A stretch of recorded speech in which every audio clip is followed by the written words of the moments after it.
ਗੋਭ ਦੀ ਸੁੰਡੀ ਹਰੇਕ ਕਿਸਾਨ ਦੇ ਜ਼ੁਬਾਨ ਤੇ ਹੈ, ਪਰ ਹੈਰਾਨੀ ਦੀ ਗੱਲ ਇਹ ਹੈ ਕਿ ਸਾਰੇ ਨੇ ਇਹਦੇ ਨੁਕਸਾਨ ਸੁਣੇ ਹੋਣਗੇ, ਆਪਾਂ ਇਹਦਾ ਅੱਜ ਫਾਇਦਾ ਵੀ ਸੁਣਾਂਗੇ। ਆਪਣੇ ਕਿਸਾਨਾਂ ਦੀ ਜਾਂ ਆਮ ਬੋਲੀ ਦੇ ਵਿੱਚ ਆਪਾਂ ਉਹਨਾਂ ਨੂੰ ਦੱਸੀਏ ਕਿ ਉਹਨਾਂ ਨੂੰ ਸਮਝ ਆਵੇ ਕਿ ਝੋਨੇ ਦੀ ਸਿੱਧੀ ਬਿਜਾਈ ਦੇ ਕੀ ਫਾਇਦੇ ਆ। ਪਿਛਲੇ ਸਾਲ ਝੋਨੇ ਦੀ ਜਿਹੜੀ ਲਵਾਈ ਸੀਗੀ ਤਕਰੀਬਨ ਉਹਦਾ 1 ਏਕੜ ਦਾ 5000 ਵੀ ਲੇਬਰ ਨੇ ਲਿਆ। ਜੇ ਅਸੀਂ ਸਿੱਧੀ ਬਿਜਾਈ ਵਾਲੇ ਪਾਸੇ ਆਏ ਨੇ ਤਾਂ ਉਹਦੇ ਵਿੱਚ ਲਗਭਗ 800,000 ਦੇ ਵਿੱਚ ਅਸੀਂ ਉਹਦੀ ਬਿਜਾਈ ਕਰ ਸਕਦੇ ਹਾਂ। ਕਿਹੜੇ ਸਮੇਂ ਦੇ ਵਿੱਚ ਸਿੱਧੀ ਬਿਜਾਈ ਹੋਣੀ ਚਾਹੀਦੀ, ਕਿਹੜੇ ਮਹੀਨੇ ਦੇ ਕਿਹੜੀਆਂ ਤਰੀਕਾਂ 'ਚ ਹੋਣੀ ਚਾਹੀਦੀ ਹੈ, ਪਾਣੀ ਜਿਹੜਾ ਹੈਗਾ ਉਹ ਕਦੋਂ ਲਾਉਣਾ ਤੇ ਕਿੰਨਾ ਬੀਜ ਪਾਉਣਾ। ਇੱਕ ਅਹਿਮ ਗੱਲ ਇਹਦੇ ਵਿੱਚ ਇਹ ਹੈ, ਜਦੋਂ ਵੀ ਆਪਾਂ ਸਿੱਧੀ ਬਿਜਾਈ ਕਰਨੀ ਹੈ ਮੌਸਮ ਦਾ ਹਾਲ ਜ਼ਰੂਰ ਦੇਖ ਲੈਣਾ ਹੈਗਾ। ਬਹੁਤੇ ਕਿਸਾਨਾਂ ਦਾ ਇਹ ਖਦਸ਼ਾ ਵੀ ਹੈਗਾ ਕਿ ਨਦੀਨ ਬੜੇ ਹੁੰਦੇ ਆ। ਜ਼ਹਿਰਾਂ ਦੀ ਜ਼ਿਆਦਾ ਵਰਤੋਂ, ਵਾਰ-ਵਾਰ ਇੱਕੋ ਜ਼ਹਿਰਾਂ ਵਰਤਣੀ ਹੈ, ਉਹ ਵੀ ਇਹਦੇ ਲਈ ਜ਼ਿੰਮੇਵਾਰ ਹੈ ਕਿ ਜਿਹੜੇ ਨਦੀਨ ਸਾਥੋਂ ਖਤਮ ਨਹੀਂ ਹੋ ਰਹੇ। ਕਿਸਾਨ ਇੱਥੇ ਵੀ ਗਲਤੀ ਕਰ ਦਿੰਦੇ ਨੇ, ਜਿਹੜੀ ਸਟੌਂਪ ਦੀ ਮਾਤਰਾ ਹੈਗੀ ਉਹਨੂੰ ਵਧਾ ਦਿੰਦੇ ਆ, ਪਾਣੀ ਦੀ ਮਾਤਰਾ ਘਟਾ ਦਿੰਦੇ ਆ। ਮਤਲਬ ਆਪਾਂ ਨੂੰ ਇਹ ਗੱਲ ਵੀ ਥੋੜੀ ਬਹੁਤ ਮਹੱਤਵਪੂਰਨ ਹੈ ਕਿ ਆਪਾਂ ਬੀਜ ਨਾਲ ਤਿਆਰ ਹੋਣ ਦਈਏ। ਠੀਕ ਹੈ, ਨਦੀਨ ਹੋ ਗਿਆ, ਉਸ ਤੋਂ ਬਾਅਦ ਉਹਦਾ ਬੀਜ ਤਿਆਰ ਹੋਣ ਤੋਂ ਪਹਿਲਾਂ ਹੀ ਆਪਾਂ ਉਹਦਾ ਹੱਲ ਕੱਢੀਏ। ਉਲਟਾ ਉਹ ਜ਼ਹਿਰਾਂ ਜਦੋਂ ਪਾਉਣੇ ਆ ਤਾਂ ਜਿਹੜੇ ਸਾਡੇ ਮਿੱਤਰ ਕੀੜੇ ਉਸ ਟਾਈਮ ਤੇ ਵੱਧ ਰਹੇ ਹੁੰਦੇ ਆ ਉਹ ਸਾਰੇ ਖਤਮ ਹੋ ਜਾਂਦੇ ਆ। ਪਹਿਲੀ ਸਟੇਜ ਤੇ ਜਦੋਂ ਮਿੱਤਰ ਕੀੜੇ ਖਤਮ ਹੋ ਗਏ ਤੇ ਸਾਨੂੰ ਜ਼ਹਿਰਾਂ ਬਾਰ-ਬਾਰ ਪਾਉਣੀਆਂ ਪੈਣਗੀਆਂ। ਅਸੀਂ ਇੱਥੇ ਜ਼ਿੰਮੇਵਾਰ ਕਿਵੇਂ ਹੁੰਨੇ ਆਂਗੇ? ਇੱਕ ਤਾਂ ਇਹ ਕਿ ਅਸੀਂ ਉਹ ਕਿਸਮਾਂ ਲਾ ਰਹੇ ਹਾਂ ਜਿਹੜੀਆਂ ਦੇ ਵਿੱਚ ਸਹਿਣ ਕਰਨ ਦੀ ਸ਼ਕਤੀ ਹੈ। ਆਪਾਂ ਪਾਣੀ ਦੀ ਇਹਦੇ 'ਚ ਕਿੰਨੀ ਕੁ ਬਚਤ ਕਰ ਸਕਦੇ ਹਾਂ ਕੱਦੂ ਨਾਲ ਝੋਨਾ ਬੀਜਣ ਦੇ ਮੁਕਾਬਲੇ?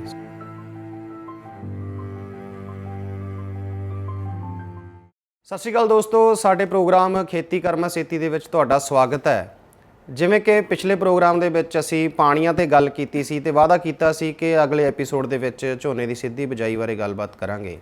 ਪੰਜਾਬ ਦੇ ਵਿੱਚ ਸਾਉਣੀ ਦੀਆਂ ਫਸਲਾਂ ਦੀ ਗੱਲ ਕਰੀਏ ਤਾਂ ਲਗਭਗ 41 ਲੱਖ ਹੈਕਟੇਅਰ ਸਾਉਣੀ ਦੀਆਂ ਫਸਲਾਂ ਬੀਜੀਆਂ ਜਾਂਦੀਆਂ। ਉਸ ਦੇ ਵਿੱਚੋਂ 36 ਲੱਖ ਹੈਕਟੇਅਰ ਜਿਹੜਾ ਉਹ ਸਿਰਫ ਝੋਨੇ ਦੇ ਹਿੱਸੇ ਆਉਂਦਾ। ਪਿਛਲੇ ਸਾਲ ਮਜ਼ਦੂਰਾਂ ਦੀ ਕਮੀ ਹੋਣ ਕਰਕੇ ਬਹੁਤੇ ਕਿਸਾਨਾਂ ਨੇ ਸਿੱਧੀ ਬਿਜਾਈ ਕੀਤੀ ਝੋਨੇ ਦੀ, ਜਿਸ ਦਾ ਰਕਬਾ 5 ਲੱਖ ਹੈਕਟੇਅਰ ਸੀ। ਤੇ ਇਸ ਨਾਲ ਬੜੇ ਕਿਸਾਨਾਂ ਨੂੰ ਫਾਇਦਾ ਵੀ ਹੋਇਆ ਕਿਉਂਕਿ ਬਹੁਤ ਖਰਚਾ ਘਟਦਾ ਕਿਸਾਨਾਂ ਦਾ। ਜਿਹੜੇ ਸ਼ੁਰੂਆਤ ਦੇ ਵਿੱਚ ਲਵਾਈ ਦਾ ਖਰਚਾ ਹੁੰਦਾ ਉਹ ਬਹੁਤ ਘਟ ਜਾਂਦਾ। ਅੱਜ ਅਸੀਂ ਸਿੱਧੀ ਬਿਜਾਈ ਦੇ ਅਹਿਮ ਮੁੱਦਿਆਂ ਤੇ ਉਸ ਦੀ ਜੜ ਤੱਕ ਪਹੁੰਚਾਂਗੇ ਕਿ ਸਿੱਧੀ ਬਿਜਾਈ ਜਿਹੜੀ ਆ ਉਹ ਕਿਵੇਂ ਕਰਨੀ ਚਾਹੀਦੀ ਹੈ, ਉਹਦੇ ਵਿੱਚ ਕਿਹੋ ਜਿਹੇ ਨਦੀਨ ਆ ਉਹਨਾਂ ਦੀ ਰੋਕਥਾਮ, ਬਿਮਾਰੀਆਂ ਦੀ ਰੋਕਥਾਮ, ਕੀੜੇ ਮਕੌੜਿਆਂ ਦੀ ਰੋਕਥਾਮ, ਪਾਣੀ ਕਿੱਦਾਂ ਲਾਉਣਾ ਚਾਹੀਦਾ। ਇਹ तमाम ਗੱਲਾਂ ਜਿਹੜੀਆਂ ਉਹ ਕਿਸਾਨਾਂ ਨੂੰ ਹਾਲੇ ਬਹੁਤੇ ਕਿਸਾਨ ਜਿਹੜੇ ਅਜਿਹੇ ਹੈਗੇ ਆ ਜਿਨ੍ਹਾਂ ਨੂੰ ਸਮਝਣ ਦੀ ਲੋੜ ਹੈ। ਬਹੁਤੇ ਕਿਸਾਨ ਅਜਿਹੇ ਹੈਗੇ ਆ ਜਿਹੜੇ ਪਿਛਲੇ ਸਾਲ ਨਹੀਂ ਬੜੇ ਲੰਬੇ ਸਮੇਂ ਤੋਂ ਸਿੱਧੀ ਬਿਜਾਈ ਕਰ ਰਹੇ ਆ ਤੇ ਕਾਮਯਾਬ ਸਿੱਧੀ ਬਿਜਾਈ ਕਰ ਰਹੇ ਆ। ਅੱਜ ਸਾਡੇ ਨਾਲ ਡਾਕਟਰ ਸੁਖਸਾਗਰ ਸਿੰਘ ਆ, ਉਹਨਾਂ ਨਾਲ ਗੱਲਬਾਤ ਇਸ ਮੁੱਦੇ ਤੇ ਕਰਾਂਗੇ। ਡਾਕਟਰ ਸਾਹਿਬ ਸਵਾਗਤ ਹੈ ਜੀ ਤੁਹਾਡਾ। ਸਤਿ ਸ਼੍ਰੀ ਅਕਾਲ ਜੀ। ਡਾਕਟਰ ਸਾਹਿਬ, ਪਿਛਲੀ ਵਾਰ ਰਕਬਾ ਬਹੁਤ ਵਧਿਆ ਸਿੱਧੀ ਬਿਜਾਈ ਦਾ, ਹੈ ਨਾ, ਤੇ ਇਸ ਵਾਰੀ ਵੀ ਕਿਸਾਨ ਸਿੱਧੀ ਬਿਜਾਈ ਕਰਨਗੇ। ਪਰ ਜਿਹੜੇ ਕਿਸਾਨਾਂ ਨੇ ਪਿਛਲੀ ਵਾਰ ਬਹੁਤੇ ਆਪਾਂ ਖਬਰਾਂ ਵੀ ਸੁਣੀਆਂ, ਤੁਹਾਨੂੰ ਵੀ ਪਤਾ ਹੋਣਾ ਕਿ ਕਿਸਾਨਾਂ ਨੇ ਵਾਹਤਾ ਸਿੱਧੀ ਬਿਜਾਈ ਵਾਲਾ ਝੋਨਾ ਕਿ ਇਹ ਸਾਡਾ ਝੋਨਾ ਜੰਮੂਗਾ ਨਹੀਂ ਜਾਂ ਨਹੀਂ ਹੋਊਗਾ, ਜਾਂ ਇਹਦੇ 'ਚ ਨਦੀਨ ਹੋਣਗੇ ਜਾਂ ਵੱਖਰੀਆਂ ਵੱਖਰੀਆਂ ਹਰੇਕ ਦੀਆਂ ਗੱਲਾਂ ਸੀ। ਕਿਉਂਕਿ ਪਹਿਲੀ ਵਾਰ ਕੁਝ ਵੀ ਕਰਦੇ ਆਪਾਂ ਤਾਂ ਥੋੜ੍ਹੀ ਸਮੱਸਿਆ ਤਾਂ ਆਉਂਦੀ ਹੈ। ਸਾਨੂੰ ਝੋਨੇ ਦੀ ਸਿੱਧੀ ਬਿਜਾਈ ਬਾਰੇ ਥੋੜ੍ਹਾ ਜਿਹਾ ਚਾਨਣਾ ਪਾਓ ਕਿ ਜਿਹੜੇ ਕਿਸਾਨ ਆ, ਆਪਣੇ ਕਿਸਾਨਾਂ ਦੀ ਜਾਂ ਆਮ ਬੋਲੀ ਦੇ ਵਿੱਚ ਆਪਾਂ ਉਹਨਾਂ ਨੂੰ ਦੱਸੀਏ ਕਿ ਉਹਨਾਂ ਨੂੰ ਸਮਝ ਆਵੇ ਕਿ ਝੋਨੇ ਦੀ ਸਿੱਧੀ ਬਿਜਾਈ ਦੇ ਕੀ ਫਾਇਦੇ ਆ ਤੇ ਕਿਉਂ ਸਾਨੂੰ ਕਰਨੀ ਚਾਹੀਦੀ ਹੈ। ਸਰਬਜੀਤ, ਪਹਿਲੀ ਗੱਲ ਤਾਂ ਇਹ ਹੈ ਕਿ ਸਿੱਧੀ ਬਿਜਾਈ ਜਿਹੜੀ ਤਕਨੀਕ ਹੈ ਸਾਡੀ ਪਹਿਲੀ ਵਾਰ ਪਿਛਲੇ ਸਾਲ ਵੱਡੇ ਪੱਧਰ ਤੇ ਪੰਜਾਬ ਦੇ ਵਿੱਚ ਉਹਦੀ ਬਿਜਾਈ ਹੋਈ। ਉਹਦਾ ਕਾਰਨ ਤੁਸੀਂ ਦੱਸ ਹੀ ਦਿੱਤਾ ਤੇ ਉਹਦੇ ਵਿੱਚ ਖੁਸ਼ੀ ਦੀ ਗੱਲ ਇਹ ਹੈ ਕਿ ਬਹੁ ਗਿਣਤੀ ਕਿਸਾਨਾਂ ਦੀ ਜਿਹੜੀ ਉਹ ਸਿੱਧੀ ਬਿਜਾਈ ਸੀ ਉਹ ਕਾਮਯਾਬ ਹੋਈ। ਜਿਹੜੇ ਨਾਕਾਮਯਾਬ ਰਹੇ ਕਿਸਾਨ ਉਹਦੇ ਪਿੱਛੇ ਕੁਝ ਕਮੀਆਂ ਸੀਗੀਆਂ, ਕਿਉਂਕਿ ਜੇ ਇੱਕ ਵੱਡਾ ਵਰਗ ਕਾਮਯਾਬ ਹੋ ਜਾਂਦਾ ਹੈ ਕਿਸੇ ਤਕਨੀਕ ਦੇ ਵਿੱਚ, ਇਹਦਾ ਮਤਲਬ ਜਿਹੜਾ ਕਾਮਯਾਬ ਨਹੀਂ ਹੋਇਆ ਵਰਗ ਉਹਦੇ ਵਿੱਚ ਕੁਝ ਕਮੀਆਂ ਨੇ। ਸੋ ਪਹਿਲੀ ਵਾਰ ਸਾਡਾ ਇਹ ਤਜਰਬਾ ਸੀਗਾ। ਪਹਿਲੇ ਸਾਲ ਨੂੰ ਅਸੀਂ ਤਜਰਬੇ ਦੇ ਤੌਰ 'ਤੇ ਲਈਏ, ਨਿਰਾਸ਼ ਹੋਣ ਦੀ ਸਾਨੂੰ ਜ਼ਰੂਰਤ ਨਹੀਂ ਗੀ।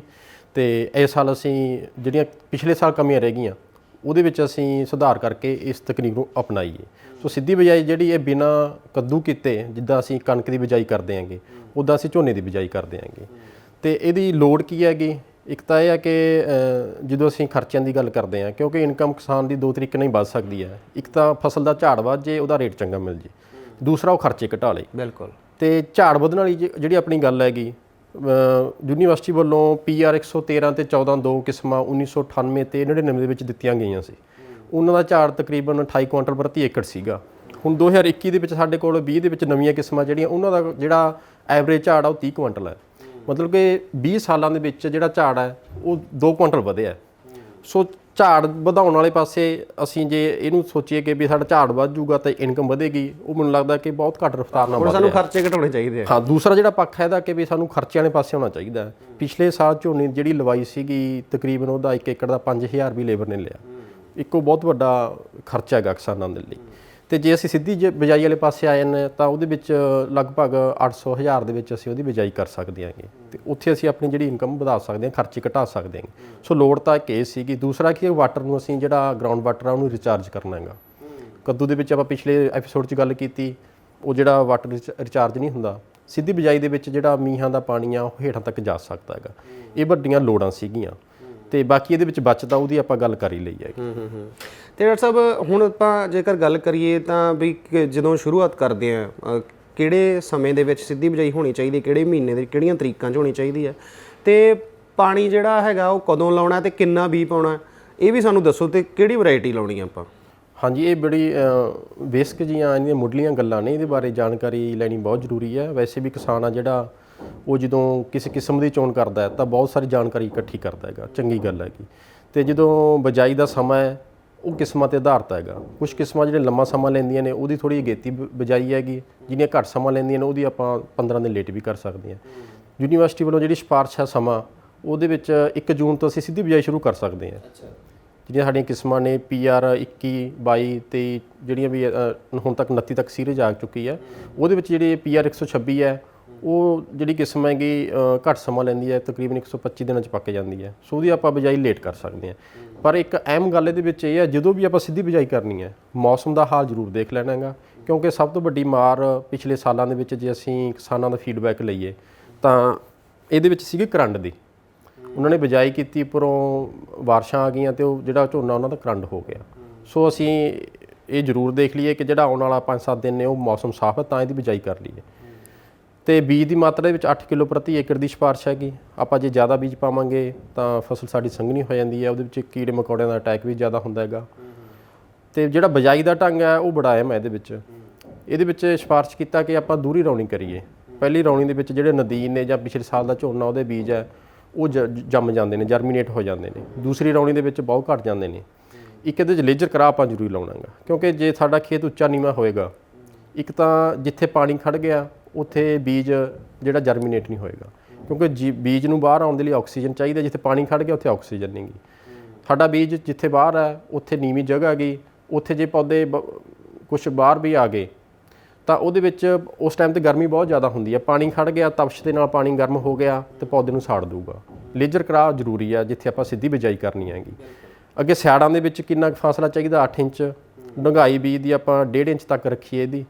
ਤੇ ਬੀਜ ਨੂੰ ਸੋਧਣਾ ਉਹ ਸਭ ਤੋਂ ਜ਼ਰੂਰੀ ਹੈਗਾ, ਕਿਉਂਕਿ ਕੁਛ ਜਿਹੜੀਆਂ ਬਿਮਾਰੀਆਂ ਬੀਜ ਦੇ ਵਿੱਚ ਹੁੰਦੀਆਂ ਨੇ ਤੇ ਉਹਨਾਂ ਦਾ ਹੱਲ, ਕਾਰਗਰ ਹੱਲ ਤੇ ਸਸਤਾ ਹੱਲ ਉਹਨਾਂ ਦਾ ਬੀਜ ਨੂੰ ਸੋਧਣਾ ਹੁੰਦਾ ਹੈਗਾ। ਸੋ ਇਹਦੇ ਲਈ ਜਿਹੜੀ ਦਵਾਈ ਹੈਗੀ ਸਪਰਿੰਟ ਨਾਮ ਤੇ ਦਵਾਈ ਹੈਗੀ, 75% ਤਾਕਤ ਵਾਲੀ, 3 ਗ੍ਰਾਮ ਪ੍ਰਤੀ ਕਿਲੋ ਬੀਜ ਦੇ ਹਿਸਾਬ ਨਾਲ ਆਪਾਂ ਬੀਜ ਨੂੰ ਸੋਧਣਾ ਹੈ। ਪਹਿਲਾਂ ਬੀਜ ਨੂੰ ਆਪਾਂ 8 ਤੋਂ 10 ਘੰਟੇ ਪਾਣੀ 'ਚ ਭਿਉਂ ਲੈਣਾ, ਫਿਰ ਉਹਨੂੰ ਸੁਕਾ ਕੇ ਉਸ ਦੇ ਉੱਪਰ ਦਵਾਈ ਲਗਾ ਦੇਣੀ ਹੈ, ਫਿਰ ਆਪਾਂ ਉਹਦੀ ਬਿਜਾਈ ਕਰਨੀ ਹੈਗੀ। ਕਈ ਕਿਸਾਨ ਕੀ ਕਰਦੇ ਨੇ ਕਿ ਸੁੱਕੀ ਬਿਜਾਈ ਦੇ ਵਿੱਚ ਪਹਿਲਾਂ ਬੀਜ ਨੂੰ ਭਿਉਂ ਲੈਂਦੇ ਨੇ, ਫਿਰ ਸੁੱਕੀ ਬਿਜਾਈ ਕਰਦੇ ਨੇਗੇ। ਉਹਦੇ 'ਚ ਨੁਕਸਾਨ ਕੀ ਹੁੰਦਾ ਸਾਡਾ ਕਿ ਜਿਹੜਾ ਬੀਜ ਹੈ ਜਿਹਦੇ ਵਿੱਚ ਨਮੀ ਹੈ, ਖੇਤ ਸਾਡਾ ਸੁੱਕਾ ਹੈਗਾ, ਖੇਤ ਨੇ ਸਾਡੇ ਬੀਜ ਵਾਲੀ ਨਮੀ ਖਿੱਚ ਲੈਣੀ ਹੈ। ਜਾਂ ਤਾਂ ਇਹ ਹੋਵੇ ਅਸੀਂ ਸਾਡੇ ਕੋਲ ਪ੍ਰਬੰਧ ਹੋਵੇ ਪਾਣੀ ਅਸੀਂ ਨਾਲ ਦੀ ਨਾਲ ਲਗਾ ਦਈਏ। ਜੇ ਸਾਡਾ ਟਾਈਮ ਪੈ ਜਾਂਦਾ ਤਾਂ ਜਿਹੜੀ ਬੀਜ ਦੀ ਜਰਮੀਨੇਸ਼ਨ ਘਟ ਜਾਂਦੀ ਹੈ। ਇਸ ਕਰਕੇ ਸੁੱਕੇ ਖੇਤ ਦੇ ਵਿੱਚ ਆਪਾਂ ਸੁੱਕੀ ਬਿਜਾਈ, ਸੁੱਕਾ ਬੀਜ ਆ ਜਿਹੜਾ, ਤੇ ਜਿੱਥੇ ਆਪਾਂ ਰੌਣੀ ਕਰਕੇ ਬੀਜਿਆ ਉੱਥੇ ਆਪਾਂ ਭਿਉਂ ਕੇ ਆਪਣੇ ਬੀਜ ਨੂੰ ਬੀਜੀਏ। ਤੇ ਇਹਦੇ 'ਚ ਬਹੁਤੇ ਕਿਸਾਨਾਂ ਦਾ ਇਹ ਖਦਸ਼ਾ ਵੀ ਹੈਗਾ ਕਿ ਨਦੀਨ ਬੜੇ ਹੁੰਦੇ ਆ, ਹੈ ਨਾ, ਵੀ ਜੇਕਰ ਸਿੱਧੀ ਬਿਜਾਈ ਕਰਦੇ ਆ ਉਹਨਾਂ ਦਾ ਕੀ ਹੱਲ ਹੋ ਸਕਦਾ? ਸਰ ਜੀ, ਇਹਦੇ 'ਚ 3 ਮੇਜਰ ਪ੍ਰੋਬਲਮ ਸੀਗੀਆਂ ਪਿਛਲੇ ਸਾਲ। ਉਹਨਾਂ ਵਿੱਚੋਂ ਅਹਿਮ ਸੀ ਪਹਿਲਾਂ ਨਦੀਨ, ਦੂਸਰੇ ਨੰਬਰ 'ਤੇ ਕਰੰਟ ਸੀਗਾ, ਤੀਸਰੀ ਚੂਹਿਆਂ ਦੀ ਸਮੱਸਿਆ ਸੀਗੀ।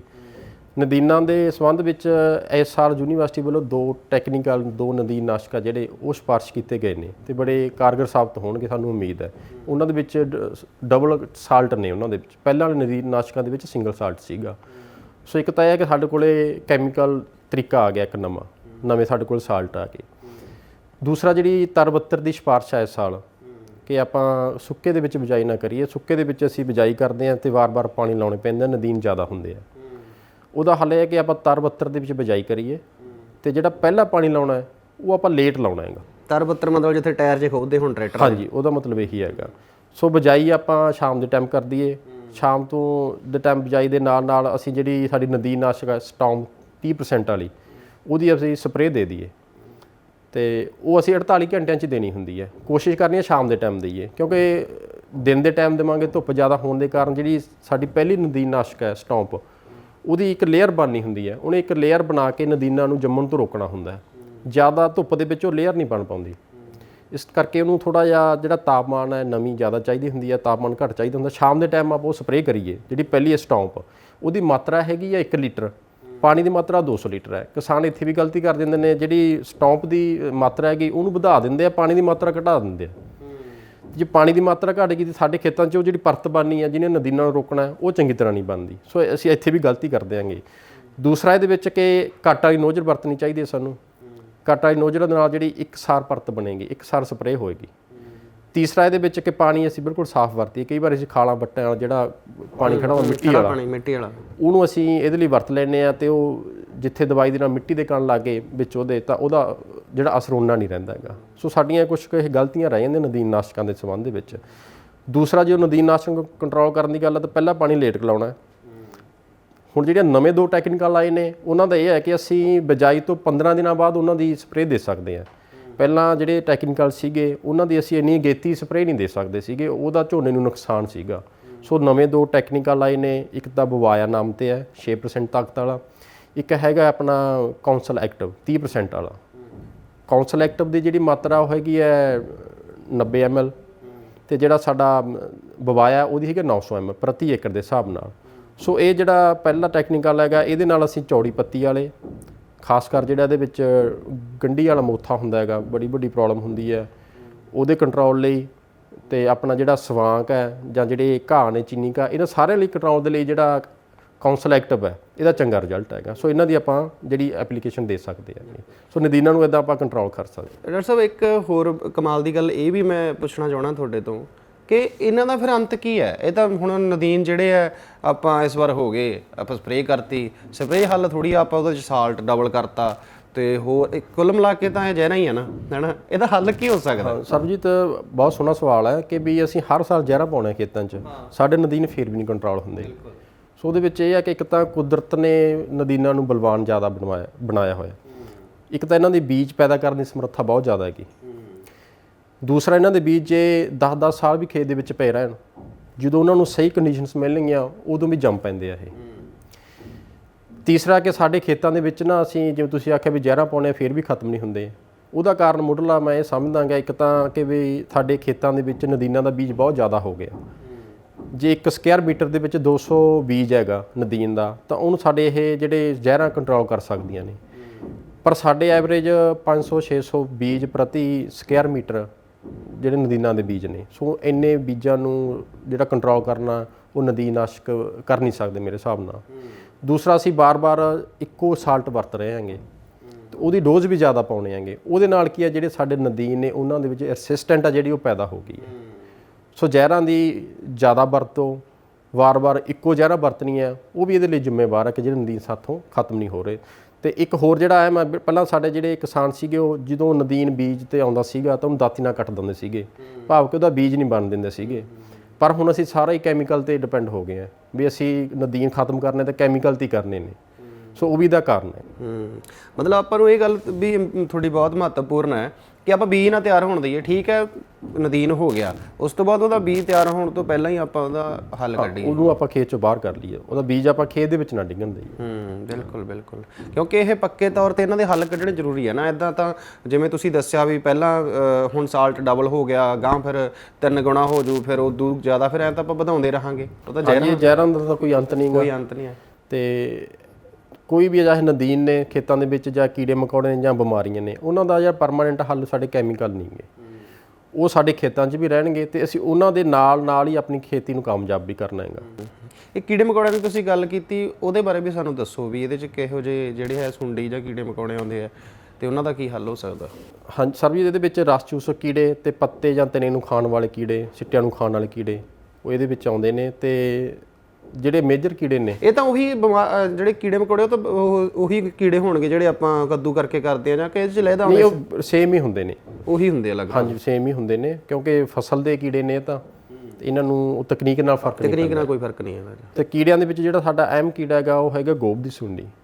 ਗੋਬ ਦੀ ਸੁੰਡੀ ਹਰੇਕ ਕਿਸਾਨ ਦੇ ਜ਼ੁਬਾਨ ਤੇ ਹੈਗੀ, ਪਰ ਹੈਰਾਨੀ ਦੀ ਗੱਲ ਇਹ ਹੈ ਕਿ ਸਾਰੇ ਨੇ ਇਹਦੇ ਨੁਕਸਾਨ ਸੁਣੇ ਹੋਣਗੇ, ਆਪਾਂ ਇਹਦਾ ਅੱਜ ਫਾਇਦਾ ਵੀ ਸੁਣਾਂਗੇ। ਅੱਛਾ, ਗੋਬ ਦੀ ਸੁੰਡੀ ਹੈ ਜਿਹੜੀ, ਗੋਬ ਦੇ ਨਾਮ ਤੋਂ ਪਤਾ ਲੱਗਦਾ ਪੌਦਾ ਗੋਹ ਦੇ ਵਿੱਚ 65-70 ਦਿਨਾਂ ਦੇ ਵਿੱਚ ਗੋਹ 'ਚ ਆਉਂਦਾ ਪੌਦਾ, ਉਹਦੀ ਸਟੇਜ ਗੋਹ ਵਾਲੀ ਹੈ, 65-70 ਦਿਨਾਂ 'ਚ ਆਉਂਦੀ ਹੈ। ਤੇ ਗੋਬ ਦੀ ਸੁੰਡੀ ਦਾ ਨਾਮ ਵੀ ਉਸ ਤੋਂ ਪਿਆ। ਕਹਿਣ ਦਾ ਭਾਵ ਕਿ ਇਹਦਾ ਜ਼ਿਆਦਾ ਨੁਕਸਾਨ ਉਦੋਂ ਹੁੰਦਾ ਜਦੋਂ ਪੌਦਾ ਗੋਭ ਦੇ ਵਿੱਚ ਆ ਜਾਏ, ਉਦੋਂ ਸਾਨੂੰ ਸਪਰੇਆਂ ਦੀ ਜ਼ਰੂਰਤ ਹੈ। ਪਰ ਸਾਡੇ ਕਿਸਾਨ ਕੀ ਕਰਦੇ ਨੇ ਕਿ ਜਦੋਂ ਅਸੀਂ ਝੋਨੇ ਦੀ ਲਵਾਈ ਕਰਤੀ, ਪੌਦਾ 30 ਕੁ ਦਿਨ ਦਾ ਹੋ ਗਿਆ, ਅਸੀਂ ਜਿਹੜੀਆਂ ਜ਼ਹਿਰਾਂ ਖੇਤਾਂ 'ਚ ਪਾਉਣੀਆਂ ਸ਼ੁਰੂ ਕਰ ਦਿੰਦੇ ਹਾਂ, ਜਦੋਂ ਬਿਲਕੁਲ ਸਾਨੂੰ ਜ਼ਰੂਰਤ ਨਹੀਂ ਹੁੰਦੀ ਉਹਦੀ। ਇਹਦਾ ਜੇ ਫਾਇਦਾ ਦੇਖੀਏ ਗੋਭ ਦੀ ਸੁੰਡੀ ਦਾ, ਤਾਂ ਇਹਨੇ ਇੱਕ ਪੌਦੇ ਦੀ ਇੱਕ ਸ਼ਾਖਾ ਨੂੰ ਖਤਮ ਕਰਨਾ ਹੁੰਦਾ ਹੈ। ਤੇ ਪੌਦੇ ਦੇ ਵਿੱਚ ਇੱਕ ਕੁਦਰਤੀ ਤੌਰ ਤੇ ਇਹ ਸ਼ਕਤੀ ਹੈਗੀ, ਜੇ ਉਹਦੀ ਇੱਕ ਸ਼ਾਖਾ ਖਤਮ ਹੋ ਗਈ ਉਹਨੇ ਇੱਕ ਦੋ ਹੋਰ ਬਣਾ ਲੈਣੀ ਹੈ। ਜੇ ਅਸੀਂ ਇੱਕ ਦਰਖਤ ਨੂੰ ਉੱਪਰ ਕੱਟ ਦਿੰਦੇ ਹਾਂ ਤਾਂ ਉਹਦੀਆਂ ਸ਼ਾਖਾਵਾਂ ਪਾਸੋਂ ਨਿਕਲਦੀਆਂ, ਆਪਾਂ ਨੂੰ ਪਤਾ ਹੈ। ਸੋ ਜੇ 70 ਦਿਨਾਂ ਦੇ ਵਿੱਚ ਗੋਭ ਦੀ ਸੁੰਡੀ ਅਟੈਕ ਕਰਦੀ ਹੈ ਤਾਂ ਸਾਨੂੰ ਬਿਲਕੁਲ ਘਬਰਾਉਣ ਦੀ ਜ਼ਰੂਰਤ ਨਹੀਂ। ਇੱਕ ਸ਼ਾਖਾ ਖਤਮ ਕੀਤੀ ਹੈ, ਇੱਕ ਮੁੰਜਰ ਉਹਦੇ ਉੱਪਰ ਬਣਨੀ ਸੀ, ਇੱਕ ਮੁੰਜਰ ਦੇ ਵਿੱਚ 100 ਦਾਣੇ ਹੁੰਦੇ ਨੇ। ਇੱਕ ਜਦੋਂ ਅਟੈਕ ਹੁੰਦਾ ਤਾਂ 100 ਦਾਣੇ ਸਾਡੇ ਖਤਮ ਹੋ ਗਏ। ਜੇ ਸਾਡੇ ਖੇਤ ਦੇ ਵਿੱਚ 100 ਮੁੰਜਰਾਂ ਖਤਮ ਹੋ ਗਈਆਂ ਤਾਂ 10,000 ਦਾਣਾ ਖਰਾਬ ਹੋ ਗਿਆ। 10,000 ਦਾਣੇ ਦਾ ਜੇ ਆਪਾਂ ਵਜ਼ਨ ਕਰੀਏ ਤਾਂ 250 ਗ੍ਰਾਮ ਹੈ, ਪਾਈਆ ਝੋਨਾ ਸਾਡਾ ਬਣਦਾ। ਤੇ ਪਾਈਏ ਝੋਨੇ ਦਾ ਜਿਹੜਾ ਮੁੱਲ ਹੈਗਾ ਉਹ 5 ਰੁਪਏ ਬਣਦਾ। 5 ਰੁਪਏ ਨੂੰ ਬਚਾਉਣ ਦੇ ਲਈ ਅਸੀਂ 500-700 ਦੀਆਂ ਜ਼ਹਿਰਾਂ ਪਾਉਣੇ ਆਂਗੇ। ਉਲਟਾ ਉਹ ਜ਼ਹਿਰਾਂ ਜਦੋਂ ਪਾਉਣੇ ਆ ਤਾਂ ਜਿਹੜੇ ਸਾਡੇ ਮਿੱਤਰ ਕੀੜੇ ਉਸ ਟਾਈਮ ਤੇ ਵੱਧ ਰਹੇ ਹੁੰਦੇ ਆ ਉਹ ਸਾਰੇ ਖਤਮ ਹੋ ਜਾਂਦੇ ਆ।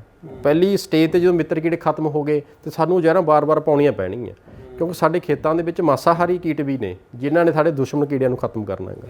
ਕਿਉਂਕਿ ਜੇ ਕੈਮੀਕਲ ਦੇ ਨਾਲ ਤਾਂ ਅਸੀਂ ਕੰਟਰੋਲ ਕਰ ਹੀ ਨਹੀਂ ਸਕਦੇ ਇਹਨਾਂ ਨੂੰ, ਕਿਉਂਕਿ ਜਿਹੜੇ ਕੀੜੇ ਨੇ, ਕੀਟ ਪਤੰਗੇ ਨੇ, ਇਹਨਾਂ ਦੇ ਜਿਹੜੇ ਭਮੱਕੜ ਨੇ ਉਹ ਹਵਾ 'ਚ ਉੱਡਦੇ ਨੇ, ਜਿਹੜੇ ਅੰਡੇ ਦਿੰਦੇ ਨੇ।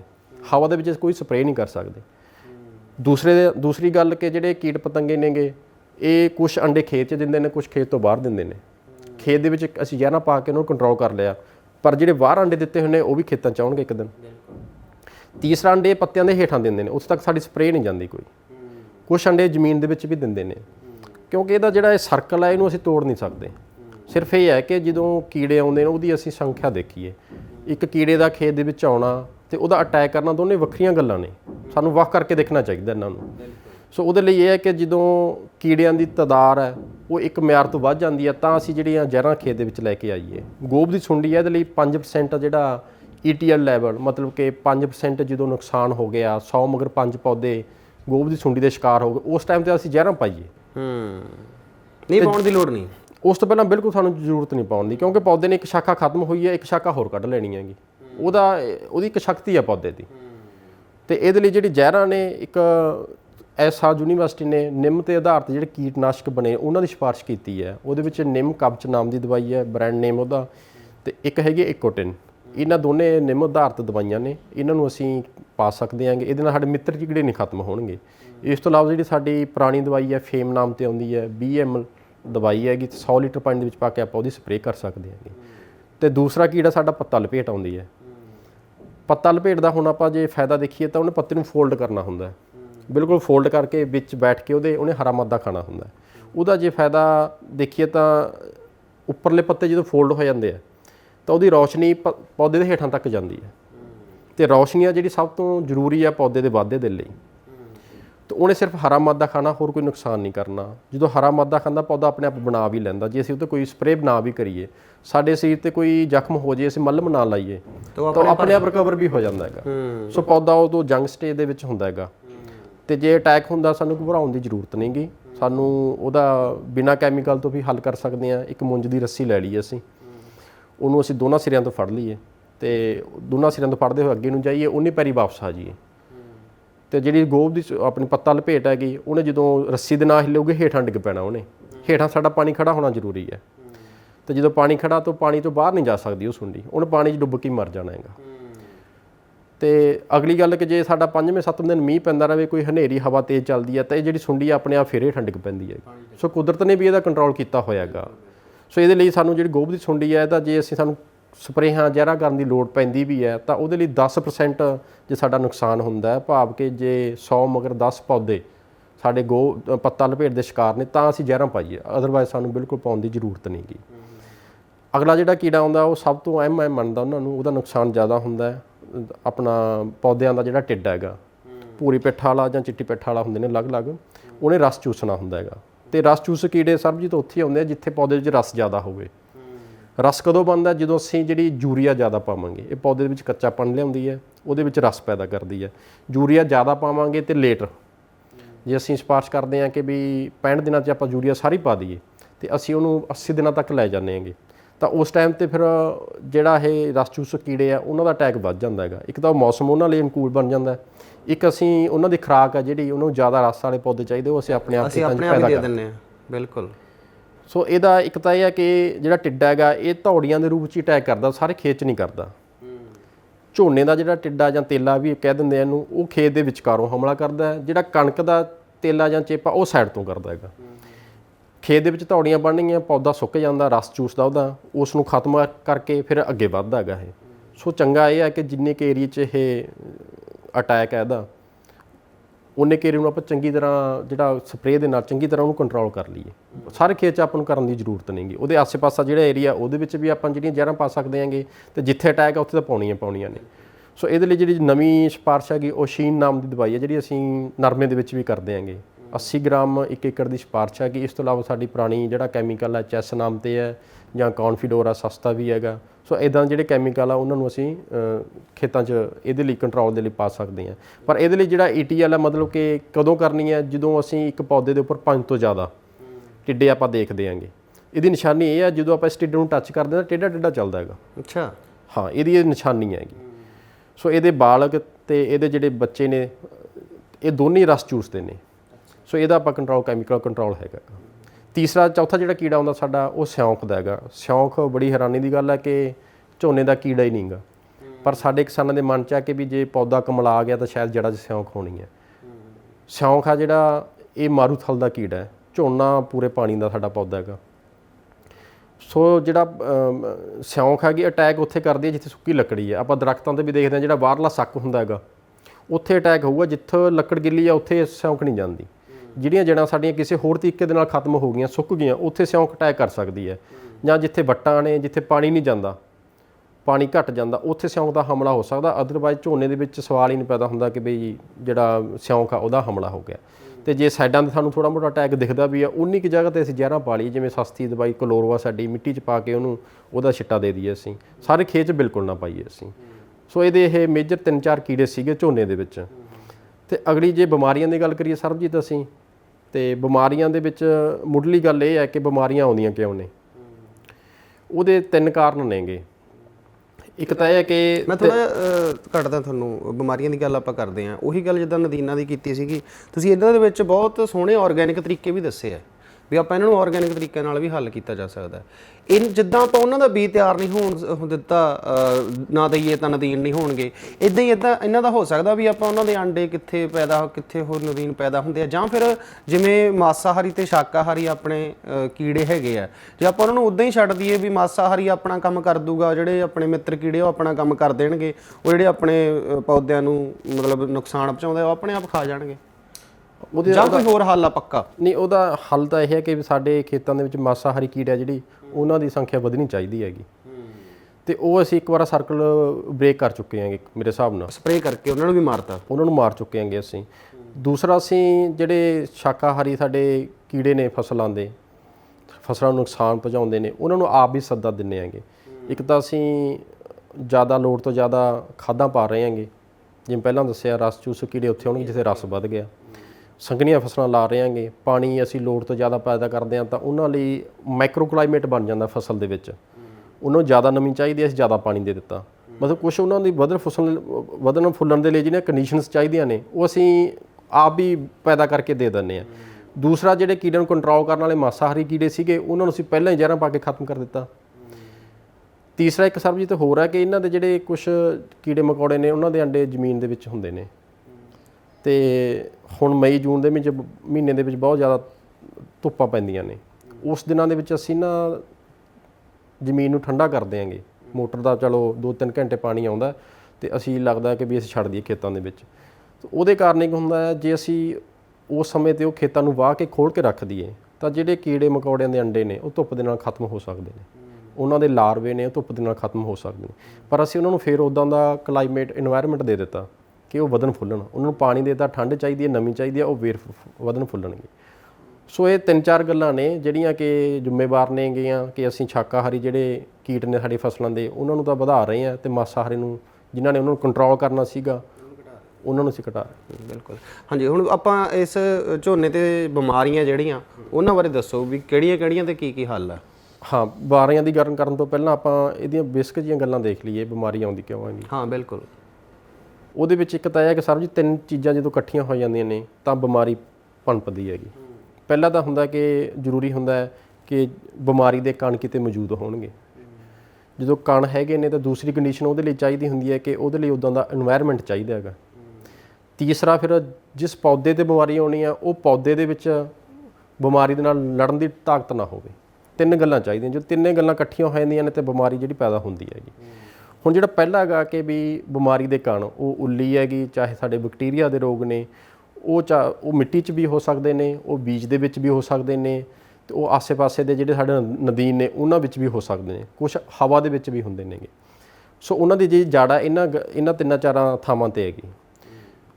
ਪਹਿਲਾ ਤਾਂ ਇਹ ਹੈ ਕਿ ਜਿਹੜਾ ਅਸੀਂ ਇੱਥੇ ਜ਼ਿੰਮੇਵਾਰ ਕਿਵੇਂ ਹੁੰਦੇ ਆਂਗੇ ਕਿ ਵੀ ਬਿਮਾਰੀ ਨੂੰ ਲਿਆਉਣ ਦੇ ਲਈ। ਇੱਕ ਤਾਂ ਇਹ ਕਿ ਅਸੀਂ ਉਹ ਕਿਸਮਾਂ ਲਾ ਰਹੇ ਹਾਂ ਜਿਹੜੀਆਂ ਦੇ ਵਿੱਚ ਸਹਿਣ ਕਰਨ ਦੀ ਸ਼ਕਤੀ ਨਹੀਂ, ਜਿਹੜੀਆਂ ਪੁਰਾਣੀਆਂ ਕਿਸਮਾਂ ਸੀਗੀਆਂ ਉਹਨਾਂ ਨੂੰ ਲਾ ਰਹੇ ਹਾਂ। ਉਹਨਾਂ ਦੇ ਵਿੱਚੋਂ ਜੇ ਕਣ ਪਏ ਨੇ ਤੇ ਉਹਨਾਂ ਦਾ ਅਟੈਕ ਵੀ ਹੋਊਗਾ। ਸਾਨੂੰ ਚਾਹੀਦਾ ਕਿ ਜਿਹੜੀਆਂ ਨਵੀਆਂ ਕਿਸਮਾਂ ਨੇ, ਉન્નਤ ਕਿਸਮਾਂ ਨੇ ਜਿਨ੍ਹਾਂ ਦੇ ਵਿੱਚ ਬਿਮਾਰੀਆਂ ਦੇ ਨਾਲ ਲੜਨ ਦੀ ਸਮਰੱਥਾ ਹੈ, ਉਹਨਾਂ ਦੀ ਬਿਜਾਈ ਕਰੀਏ। ਦੂਸਰਾ ਆਉਂਦਾ ਕਿ ਅਸੀਂ ਕੁਝ ਕਿਸਾਨ ਹਜੇ ਵੀ ਜਿਹੜੀ ਬੀਜ ਦੀ ਸੋਧ ਨਹੀਂ ਕਰਦੇ। ਬੀਜ ਦੇ ਵਿੱਚ ਜਿਹੜੀ ਬਿਮਾਰੀ ਆ ਉਹਦਾ ਹੱਲ, ਪੁਖਤਾ ਸਸਤਾ ਹੱਲ ਜਿਹੜਾ ਉਹਦਾ ਹੈਗਾ ਉਹ ਬੀਜ ਨੂੰ ਸੋਧਣਾ ਹੈਗਾ।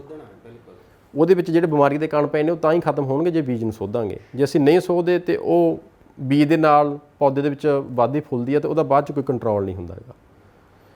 ਅਗਲੀ ਗੱਲ ਆਉਂਦੀ ਹੈ ਕਿ ਕੁਝ ਥਾਵਾਂ 'ਤੇ ਅਸੀਂ ਆਪਣੇ ਆਪ এনवायरमेंट ਬਣਾ ਦਿੰਦੇ ਹਾਂ ਉਹ ਬਿਮਾਰੀ ਨੂੰ ਵਧਣ ਫੁੱਲਣ ਦੇ ਲਈ। ਪਾਣੀ ਲੋੜ ਤੋਂ ਜ਼ਿਆਦਾ ਲਾਉਣਾ, ਖਾਦਾਂ ਜ਼ਿਆਦਾ ਲੋੜ ਤੋਂ ਪਾਉਣੀਆਂ ਤੇ ਸੰਘਣੀਆਂ ਫਸਲ ਲਾਉਣੀਆਂ, ਇਹ ਵੀ ਜ਼ਿੰਮੇਵਾਰ ਨਹੀਂ ਹੈ। ਜਿਵੇਂ ਹੁਣ ਆਪਾਂ ਦੇਖਦੇ ਹਾਂ ਜਿਹੜਾ ਕੱਦੂ ਵਾਲਾ ਝੋਨਾ, ਉਹਦੇ ਵਿੱਚ ਨਾ ਅਸੀਂ ਸਾਡੀ ਲੇਬਰ ਕੀ ਕਰਦੇ, ਕਈ ਵਾਰ ਉਹ ਪਨੀਰੀ ਦੀ ਗੁੱਠੀ ਜਿਹੀ ਪਈ ਹੁੰਦੀ ਹੈ, ਉਹ ਉੱਦਾਂ ਹੀ ਵਿੱਚ ਰੱਖ ਦਿੰਦੇ ਨੇ ਤੇ ਉਹ ਜਿਹੜੀ ਗੁੱਠੀ ਆ ਵੱਧਦੀ ਫੁੱਲਦੀ ਆ, ਉਹਦੇ ਵਿੱਚ ਹਵਾ ਨਹੀਂ ਪੈਂਦੀ, ਉਹਦੇ ਵਿੱਚ ਰੌਸ਼ਨੀ ਨਹੀਂ ਪੈਂਦੀ, ਉਹਦੇ ਵਿੱਚ ਜਿਹੜੀ ਉੱਲੀ ਹੈ ਉਹ ਪਣਪ ਜਾਂਦੀ ਹੈ। ਉੱਥੋਂ ਜਿਹੜੀ ਉੱਲੀ ਸ਼ੁਰੂ ਹੋ ਗਈ ਫਿਰ ਸਾਰੇ ਖੇਤ 'ਚ ਜਾਂਦੀ ਹੈਗੀ। ਸੋ ਜੇ ਅਸੀਂ ਸੰਘਣੀਆਂ ਫਸਲਾਂ ਲਾਵਾਂਗੇ ਜਾਂ ਇੱਦਾਂ ਦੀਆਂ ਕੁਛ ਛੋਟੀਆਂ ਬਰੀਕੀਆਂ ਨੇ, ਇਹ ਜੇ ਇੱਦਾਂ ਦੀਆਂ ਗਲਤੀਆਂ ਕਰਾਂਗੇ ਤਾਂ ਸਾਡੇ ਖੇਤਾਂ ਦੇ ਵਿੱਚ ਬਿਮਾਰੀਆਂ ਆਉਣ ਦੇ ਚਾਂਸ ਵੱਧ ਜਾਂਦੇ ਨੇ। এনवायरमेंट ਅਸੀਂ ਕ੍ਰੀਏਟ ਕਰ ਦਿੱਤਾ, ਕਿਸਮਾਂ ਉਹ ਲਾਈਆਂ ਜਿਹੜੀਆਂ ਦੇ ਵਿੱਚ ਲੜਨ ਦੀ ਸਮਰੱਥਾ ਨਹੀਂ ਹੈਗੀ ਬਿਮਾਰੀਆਂ ਦੇ ਨਾਲ। ਤੇ ਤੀਸਰਾ ਜਿਹੜੇ ਕਣ ਅਸੀਂ ਖਤਮ ਕਰਨੇ ਸੀਗੇ ਉਹਨੂੰ ਅਸੀਂ ਖੇਤ ਨੂੰ ਠੰਡਾ ਕੀਤਾ। ਮਿੱਟੀ ਦੇ ਵਿੱਚ ਧੁੱਪ ਲਵਾਉਣੀ ਚਾਹੀਦੀ ਸੀਗੀ ਪਰ ਉੱਥੇ ਅਸੀਂ ਕੀਤਾ ਪਾਣੀ ਲਾ ਕੇ ਠੰਡਾ ਕੀਤਾ ਉਹਨੂੰ। ਉਹ ਜਿਹੜੀ ਬਿਮਾਰੀ ਆ ਉੱਥੇ ਵੱਧ ਫੁੱਲ ਰਹੀ ਹੈ ਚੰਗੀ ਤਰ੍ਹਾਂ। ਹੁਣ ਜੇ ਅਸੀਂ ਬਿਮਾਰੀਆਂ ਦੇ ਵਿੱਚ ਦੇਖੀਏ ਤੇ ਉਹ ਬਿਮਾਰੀਆਂ ਕਿੱਥੋਂ ਆਉਂਦੀਆਂ ਨੇ। ਪਹਿਲੀ ਬਿਮਾਰੀ ਜਿਹੜੀ ਹੈਗੀ ਸ਼ੀਥ ਬਲਾਈਟ, ਤਣੇ ਦੇ ਪੱਤੇ ਦੇ ਦੁਆਲੇ ਜਿਹੜਾ ਝੁਲਸ ਰੋਗ ਹੁੰਦਾ ਹੈਗਾ। ਤੇ ਇਹ ਜਿਹੜੀ ਹੈਗੀ ਹੈ ਬਿਮਾਰੀ ਸਾਡੀਆਂ ਵੱਟਾਂ ਨੇ, ਖਾਲ ਨੇ, ਉੱਥੇ ਜਿਹੜਾ ਖੱਬਲ ਆ ਉੱਥੋਂ ਸ਼ੁਰੂ ਹੁੰਦੀ ਹੈਗੀ। ਜਦੋਂ ਅਸੀਂ ਫਸਲ ਕੱਟ ਦਿੰਦੇ ਹਾਂ ਤਾਂ ਬਿਮਾਰੀ ਨੇ ਕਿਤੇ ਨਾ ਕਿਤੇ ਜਿਉਂਦੇ ਰਹਿਣਾ ਹੀ ਹੈ। ਉਹ ਜਿਹੜੇ ਵੱਟਾਂ ਡੋਲੇ ਨੇ ਉੱਥੇ ਚਲੀ ਜਾਂਦੀ ਹੈਗੀ, ਉੱਥੋਂ ਫਿਰ ਸਾਡੇ ਖੇਤ ਦੇ ਵਿੱਚ ਆਉਂਦੀ ਹੈ। ਲਾਗ ਦੀ ਬਿਮਾਰੀ ਕਹਿ ਸਕਦੇ ਆਪਾਂ ਜੀ, ਸ਼ੀਥ ਬਲਾਈਟ ਹੈਗੀ।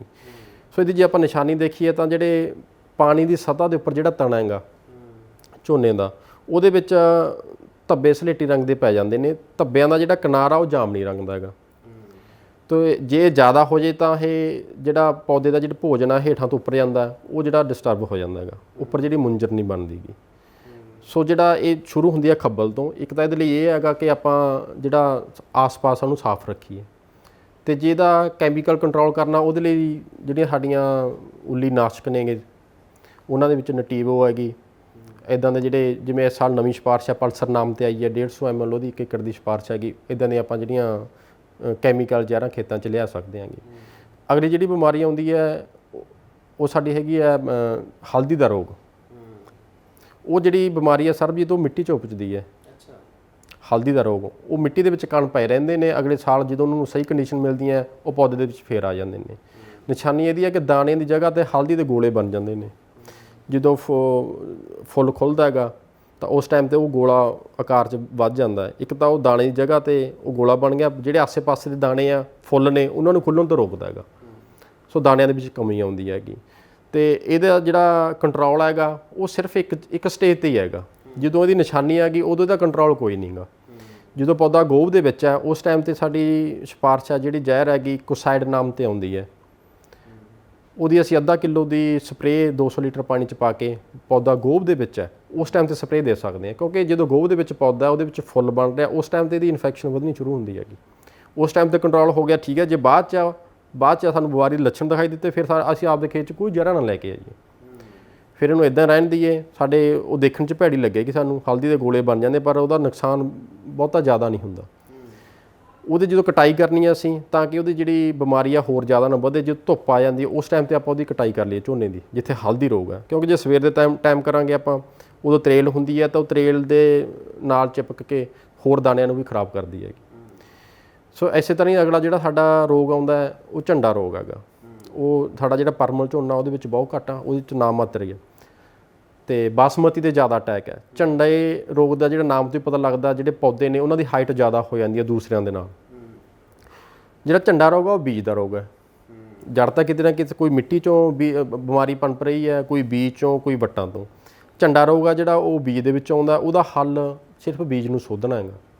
ਨਿਸ਼ਾਨੀ ਉਹਦੀ ਇਹ ਹੈ ਕਿ ਉਹਦੀ ਹਾਈਟ ਜ਼ਿਆਦਾ ਹੋ ਜਾਂਦੀ ਹੈ, ਪੌਦਾ ਹੇਠਾਂ ਤੋਂ ਉੱਪਰ ਤੱਕ ਕੁਮਲਾ ਜਾਂਦਾ ਹੈਗਾ ਅਤੇ ਜਿੱਥੇ ਉਹਦੀਆਂ ਪੋਰੀਆਂ ਹੁੰਦੀਆਂ ਨੇ ਪੌਦੇ ਦੀਆਂ ਉੱਥੋਂ ਛੋਟੇ ਛੋਟੇ ਜੜ੍ਹਾਂ ਨਿਕਲਣੀਆਂ ਸ਼ੁਰੂ ਹੋ ਜਾਂਦੀਆਂ ਨੇ। ਉਸ ਟਾਈਮ 'ਤੇ ਸਰਬਜੀਤ ਆਪਾਂ ਕੋਈ ਸਪਰੇਅ ਨਹੀਂ ਕਰਨੀ ਉਹਦੇ ਲਈ। ਕਿਸਾਨ ਕੀ ਕਰਦੇ ਆ, ਡੀਲਰ ਕੋਲ ਜਾਂਦੇ ਨੇ ਜਾਂ ਜਿਹੜੇ ਜਿੱਥੋਂ ਵੀ ਸਪਰੇਅ ਲੈਂਦੇ ਨੇ ਉੱਥੇ ਉਹਨਾਂ ਦੇ ਪੱਲੇ ਜ਼ਹਿਰਾਂ ਬਣ ਦਿੰਦੇ ਨੇ 500-700 ਦੀਆਂ। ਸੋ ਇਹਦੇ ਲਈ ਕੋਈ ਦਵਾਈ ਨਹੀਂ ਬਣੀ ਜਦੋਂ ਖੇਤ ਦੇ ਵਿੱਚ ਆ ਗਈ। ਇਹਦਾ ਹੱਲ ਇਹੀ ਹੈ, ਖੇਤ ਦੇ ਵਿੱਚੋਂ ਪਾਣੀ ਕੱਢ ਸੁਕਾ ਲਈਏ ਅਸੀਂ, ਪੌਦੇ ਨੂੰ ਜੜ੍ਹਾਂ ਤੋਂ ਪੱਟ ਲਈਏ। ਜੜ੍ਹਾਂ ਨੂੰ ਪੱਟ ਕੇ ਇੱਕ ਪੋਲੀਥੀਨ ਦੇ ਵਿੱਚ ਕਵਰ ਕਰਕੇ ਖੇਤ 'ਚੋਂ ਬਾਹਰ ਲੈ ਜਾਈਏ। ਜੇ ਪਾਣੀ ਲੱਗਿਆ ਹੋਊ ਪੌਦਾ ਪੱਟਾਂਗੇ ਤਾਂ ਉਹਦੇ ਮਿੱਟੀ ਦੇ ਵਿੱਚ ਜਿਹੜੇ ਕਣ ਨੇ ਜੜ੍ਹਾਂ ਦੇ ਵਿੱਚ ਉਹ ਹੋਰ ਥਾਂ 'ਤੇ ਹੀ ਫੈਲ ਸਕਦੇ ਨੇ। ਸੋ ਆਪਾਂ ਇਹਨੂੰ ਬਾਹਰ ਜਾ ਕੇ ਨਸ਼ਟ ਕਰ ਦੇਣਾ ਹੈਗਾ। ਜ਼ਹਿਰ ਆਪਾਂ ਇਹਦੇ ਲਈ ਕੋਈ ਨਹੀਂ ਪਾਉ। ਜੇ ਆਪਾਂ ਇੱਕ ਫਾਲਤੂ ਜ਼ਹਿਰ ਪਾਉਣੇ ਆ 500-700 ਦੀ ਤਾਂ ਜ਼ਹਿਰ ਹੈਗੀ ਅਤੇ ਫਿਰ ਜਿਹੜੀ ਲੇਬਰ ਨੇ ਸਪਰੇਅ ਕਰਨੀ ਹੈ ਉਹ 20-25 ਪੌਦੇ ਦਾ ਇੱਕ ਏਕੜ ਮਗਰ ਵੈਸੀ ਪੈਰਾਂ ਨਾਲ ਤੋੜ ਦਿੰਦੇ ਨੇ।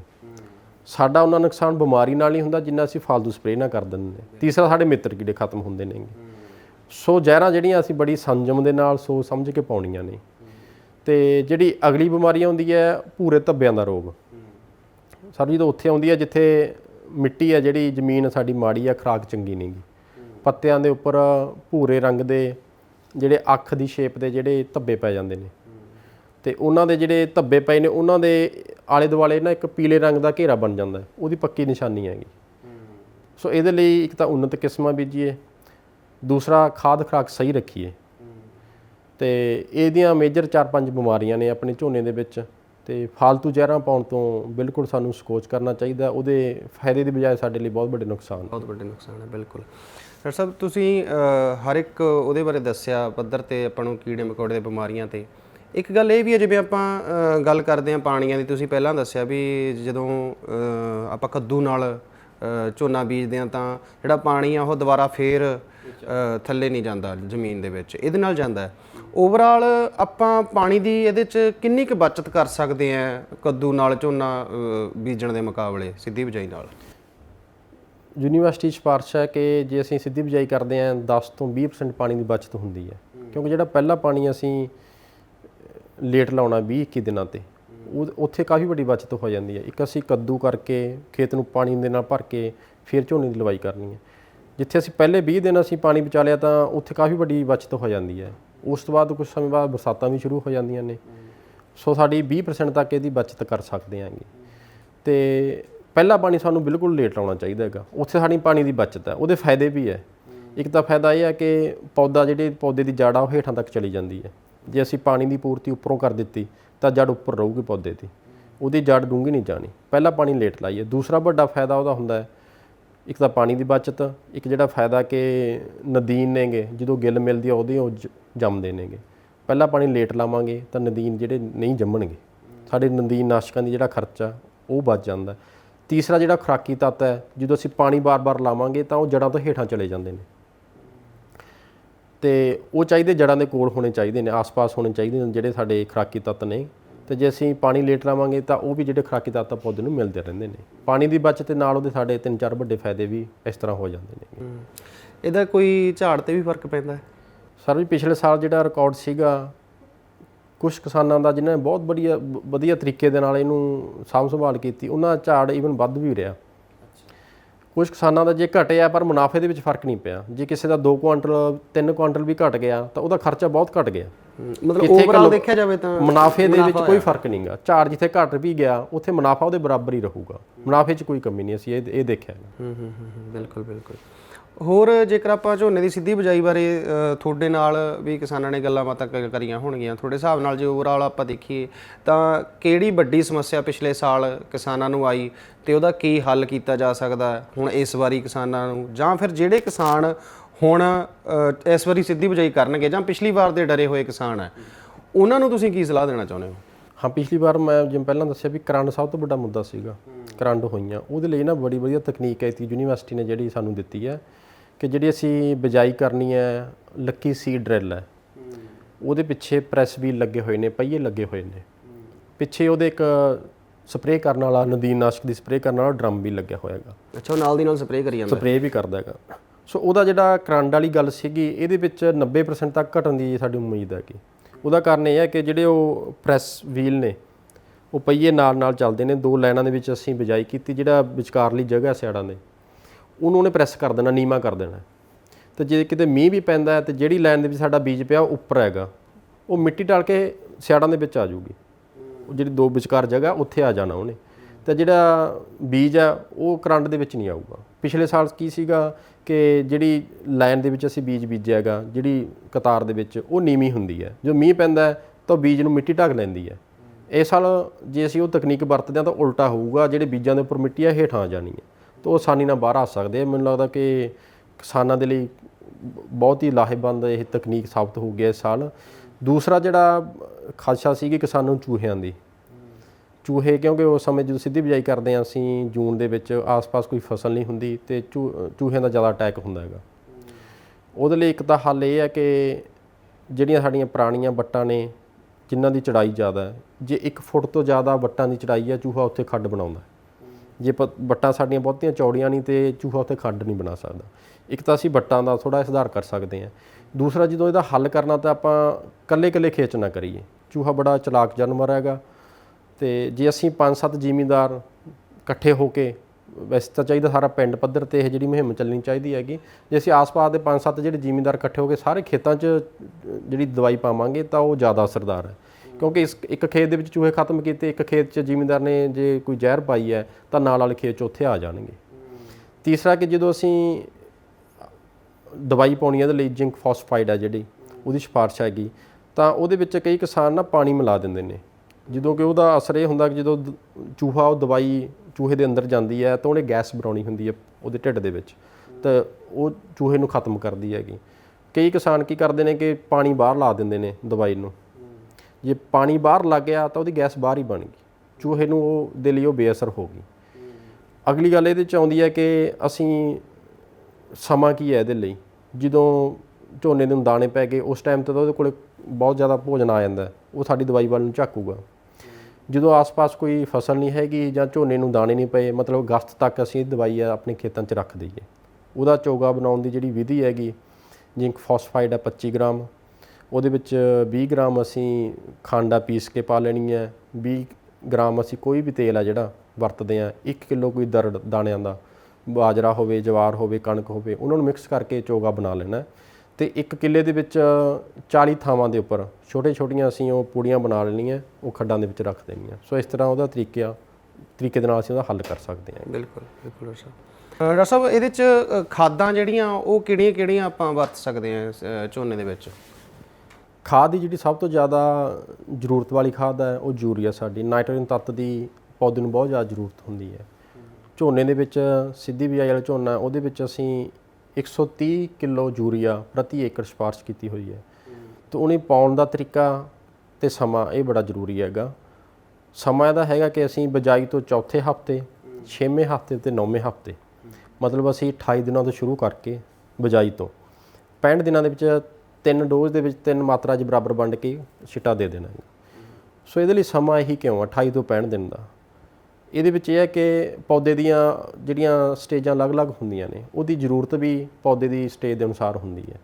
ਜਦੋਂ ਪਹਿਲਾਂ ਪੌਦਾ ਜਰਮੀਨੇਟ ਕਰਦਾ ਉਸ ਟਾਈਮ 'ਤੇ ਉਹਨੂੰ ਖਾਦ ਖੁਰਾਕ ਦੀ ਘੱਟ ਲੋੜ ਹੁੰਦੀ ਹੈ। ਜਦੋਂ ਉਹਦਾ ਵਾਧਾ ਸ਼ੁਰੂ ਹੁੰਦਾ, ਉਹਦੀਆਂ ਸ਼ਾਖਾਵਾਂ ਬਣਨੀਆਂ ਸ਼ੁਰੂ ਹੁੰਦੀਆਂ, ਉਸ ਟਾਈਮ ਤੇ ਜਿਹੜੀ ਖੁਰਾਕ ਦੀ ਜ਼ਿਆਦਾ ਜ਼ਰੂਰਤ ਹੁੰਦੀ ਹੈ।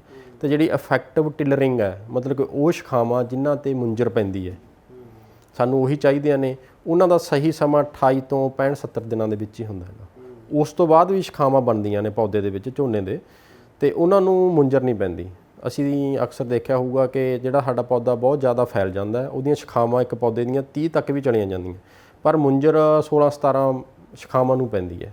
ਸਾਨੂੰ ਤਾਂ ਸ਼ਾਖਾਵਾਂ ਉਹ ਚਾਹੀਦੀਆਂ ਜਿਹਦੇ ਮੁੰਜਰ ਪਵੇ, ਤੇ ਉਹ ਸ਼ਾਖਾਵਾਂ ਉਹ ਬਣਦੀਆਂ ਨੇ 28 ਤੋਂ 65 ਦਿਨਾਂ ਦੇ ਵਿੱਚ। ਉਸ ਟਾਈਮ ਤੇ ਖੁਰਾਕ ਦੇਣੀ ਬਹੁਤ ਜ਼ਰੂਰੀ ਹੈ। 130 ਕਿਲੋ 3 ਹਿੱਸਿਆਂ 'ਚ ਬਰਾਬਰ ਬਣ ਕੇ ਯੂਰੀਆ ਆਪਾਂ ਛਿੱਟਾ ਦੇ ਦੇਣਾ।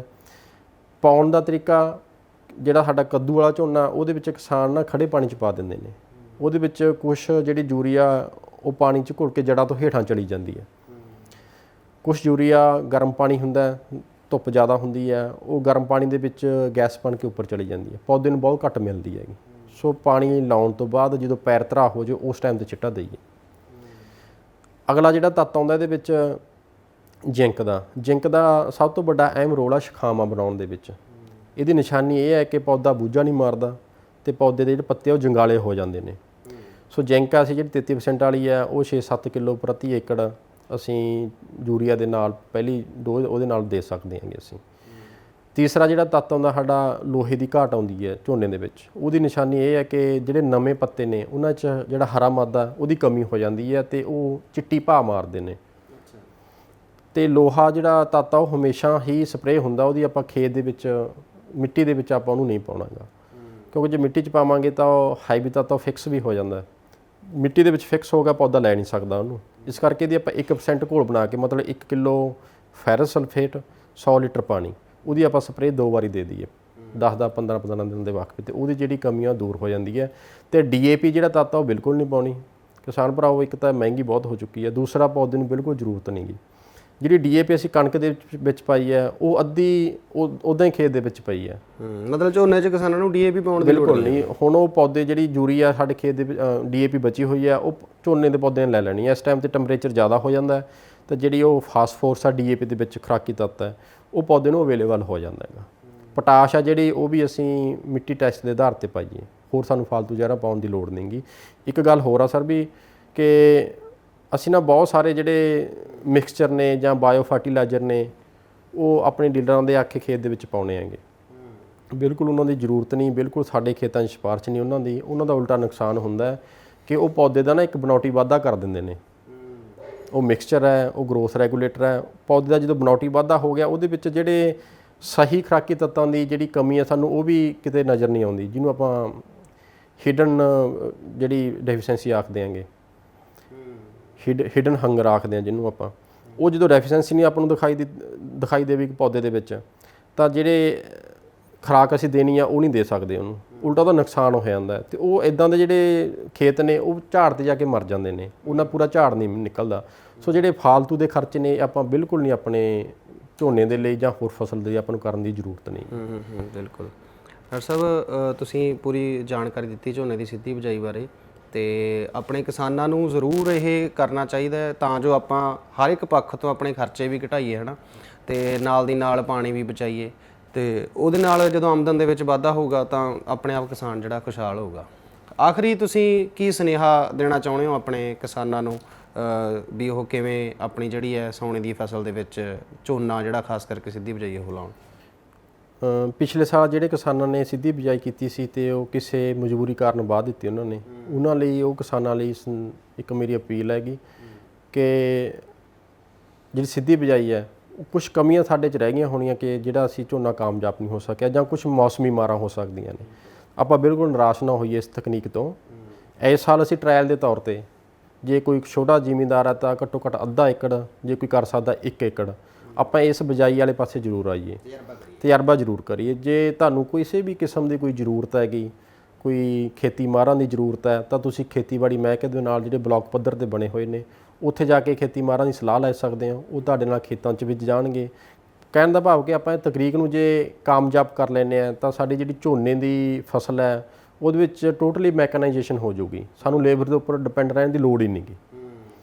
ਸੋ ਸਾਨੂੰ ਬਿਲਕੁਲ ਘਬਰਾਉਣ ਦੀ ਜ਼ਰੂਰਤ ਨਹੀਂ ਗੀ, ਕਿਉਂਕਿ ਜਦੋਂ ਝੋਨਾ ਸਾਡੇ ਪੰਜਾਬ ਦੇ ਵਿੱਚ ਆਇਆ ਤਾਂ ਪਹਿਲੀ ਫਸਲ ਸੀਗੀ ਜਿਹਦੀ ਅਸੀਂ ਵੱਡੇ ਪੱਧਰ 'ਤੇ ਪਨੀਰੀ ਤਿਆਰ ਕੀਤੀ। ਪਨੀਰੀ ਤਿਆਰ ਕਰਨ ਤੋਂ ਬਾਅਦ ਕੱਲਾ ਅਸੀਂ ਪੌਦਾ ਡੱਕਾ ਖੇਤਾਂ ਦੇ ਵਿੱਚ ਲਾ ਕੇ ਕਾਮਯਾਬ ਕੀਤਾ। ਸਾਡੇ ਲਈ ਉਦੋਂ ਵੀ ਲੱਗਦਾ ਸੀ ਵੀ ਇਹ ਫਸਲ ਆ ਜਿਹੜੀ ਸਾਡੇ ਵੱਸ ਦੀ ਗੱਲ ਨਹੀਂ।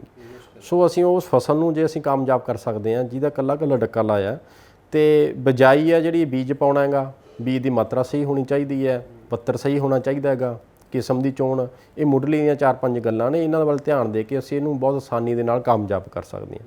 ਸੋ ਮੇਰੀ ਸਾਰੇ ਕਿਸਾਨ ਭਰਾਵਾਂ ਨੂੰ ਅਪੀਲ ਹੈਗੀ ਕਿ ਆਪਾਂ ਸਿੱਧੀ ਬਿਜਾਈ ਵਾਲੇ ਪਾਸੇ ਜ਼ਰੂਰ ਆਈਏ। ਠੀਕ ਹੈ, ਬਿਲਕੁਲ। ਬਹੁਤ ਬਹੁਤ ਧੰਨਵਾਦ ਡਾਕਟਰ ਸਾਹਿਬ, ਬਹੁਤ ਵਧੀਆ ਲੱਗਿਆ ਤੁਹਾਡੇ ਨਾਲ ਗੱਲਬਾਤ ਕਰਕੇ। ਧੰਨਵਾਦ। ਦੋਸਤੋ, ਜਿਹੜੇ ਆਪਣੇ ਕਿਸਾਨ ਖੇਤੀਬਾੜੀ ਕਰਦੇ ਆ ਤੇ ਨਾਲ ਉਹਨਾਂ ਨੂੰ ਇਹ ਲੱਗਦਾ ਕਿ ਅਸੀਂ ਝੋਨੇ ਦੀ ਸਿੱਧੀ ਬਿਜਾਈ ਨਹੀਂ ਕਰ ਸਕਦੇ, ਇਹ ਗੱਲ ਪੱਕੀ ਹੈ ਕਿ ਕਿਸਾਨ ਜਿਹੜਾ ਉਹ ਵੱਡਾ ਵਿਗਿਆਨੀ ਹੈ। ਅਸੀਂ ਚਲੋ ਠੀਕ ਹੈ ਬੈਠ ਕੇ ਗੱਲਾਂ ਜ਼ਰੂਰ ਕਰਦੇ ਹਾਂ, ਪਰ ਤੁਹਾਡੇ ਲਈ ਹੀ ਕਰਦੇ ਹਾਂ ਕਿਉਂਕਿ ਨਵੀਆਂ ਤਕਨੀਕਾਂ ਆਈਆਂ, ਇਹਨਾਂ ਨਵੀਆਂ ਤਕਨੀਕਾਂ ਨੂੰ ਤੁਹਾਡੇ ਤੱਕ ਪਹੁੰਚਾਉਣਾ ਬਹੁਤ ਜ਼ਰੂਰੀ ਹੈ। ਸਾਡੀ ਇਹੀ ਬੇਨਤੀ ਹੈ ਕਿ ਤੁਸੀਂ ਇਹਨਾਂ ਤਕਨੀਕਾਂ ਨੂੰ ਅਪਣਾ ਕੇ ਆਪਣੇ ਖਰਚੇ ਘਟਾ ਸਕਦੇ ਹੋ। ਤੇ ਨਾਲ ਦੀ ਨਾਲ ਮੈਂ ਸਾਰੇ ਕਿਸਾਨਾਂ ਨੂੰ ਇਹ ਗੱਲ ਕਹੂੰਗਾ ਕਿ ਤੁਸੀਂ ਇਹ ਜਿਹੜੀ ਪੂਰੀ ਗੱਲਬਾਤ ਹੈ ਇਹਨੂੰ ਜ਼ਰੂਰ ਸੁਣੋ। ਇਸ ਪੂਰੀ ਗੱਲਬਾਤ ਦੇ ਨਾਲ ਤੁਹਾਨੂੰ ਪਤਾ ਲੱਗੂਗਾ ਕਿ ਅਸੀਂ ਬੇਲੋੜੇ ਖਰਚੇ ਕਿਵੇਂ ਕਰ ਦਿੰਦੇ ਹਾਂ। ਖਾਸ ਕਰਕੇ ਝੋਨੇ ਦੇ ਵਿੱਚ, ਝੋਨੇ ਦੀ ਫਸਲ ਜਿਹੜੀ ਆ ਉਹਦੇ ਤੇ ਕਿਸਾਨ ਨੂੰ ਲੱਗਦਾ ਹੁੰਦਾ ਕਿ ਮੈਂ ਬਹੁਤ ਖਰਚਾ ਕਰਦਾ, ਤੇ ਉਹ ਇੰਨੇ ਖਰਚੇ ਕਰਨ ਦੀ ਲੋੜ ਨਹੀਂ ਹੈ। ਝਾੜ ਆਪਾਂ ਫਿਰ ਵੀ ਉਨਾ ਹੀ ਲੈ ਸਕਦੇ ਜਿੰਨਾ ਚਾਹੁੰਦੇ ਹਾਂ। ਤਾਂ ਆਪਣੇ ਜਿਹੜੇ ਕਿਸਾਨ ਭਰਾ ਉਹਨਾਂ ਨੂੰ ਝੋਨੇ ਦੀ ਸਿੱਧੀ ਬਿਜਾਈ ਕਰਨੀ ਚਾਹੀਦੀ ਹੈ। ਸਿੱਧੀ ਬਿਜਾਈ ਦੇ ਨਾਲ ਉਹਨਾਂ ਦਾ ਜਿਹੜਾ ਝਾੜ ਆ ਉਹ ਉੱਦਾਂ ਹੀ ਰਹੂਗਾ ਜਿੱਦਾਂ ਕੱਦੂ ਨਾਲ ਬਿਜਾਈ ਕਰਕੇ ਹੁੰਦਾ। ਤਾਂ ਇਹਨਾਂ ਸਾਰੀਆਂ ਗੱਲਾਂ ਦਾ ਧਿਆਨ ਰੱਖ ਕੇ ਆਪਾਂ ਝੋਨੇ ਦੀ ਸਿੱਧੀ ਬਿਜਾਈ ਦੀ ਕਾਮਯਾਬ ਕਾਸ਼ਤ ਕਰ ਸਕਦੇ ਹਾਂ। ਧੰਨਵਾਦ।